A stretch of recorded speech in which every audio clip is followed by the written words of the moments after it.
Graphs are a simple and effective way of presenting numerical data.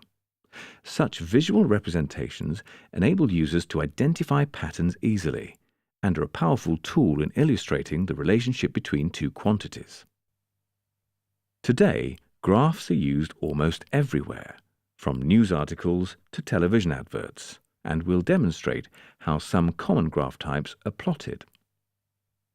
Line graphs have two axes, an x-axis, which goes across the page, and a y-axis, which is vertical. These are your reference lines, which carry the scale of the graph and help you to locate where to plot each piece of data. Scientists like consistency, and it's standard practice to put the thing you're measuring on the y-axis.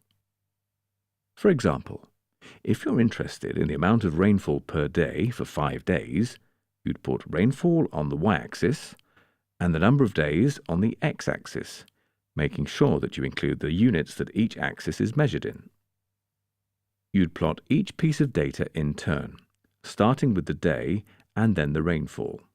For example, the first point goes at the intersection between day 1 and 1.5 millimeters of rain, the second at the intersection between day 2 and 1 millimeter of rain, and so on, until all the points are in place.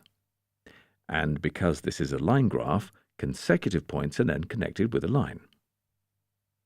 Bar graphs are similar in their structure, also having an x and a y axis. Bar graphs are most commonly used to plot the frequency of something in specific categories. If we use the same data as the previous example, the day would be the category, plotted on the x-axis, and the rainfall represents frequency, which is plotted on the y-axis. This time, instead of a point at the intersection, each day category has a bar or column with its height reflecting the rainfall experienced on that day. The final type of graph, commonly presented in newspapers or during news articles on TV, are pie charts. Like bar graphs, these also use categorical information. They begin with a circle, which is then divided into sectors, the size of which represents the relative size of each value. Once complete, your graph would look like this. To calculate the size of each sector, it's easiest to calculate each category's value as a percentage.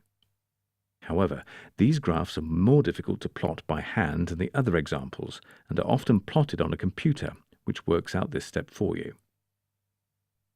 The graphs you see in magazines, newspapers, or on advertisements take many forms.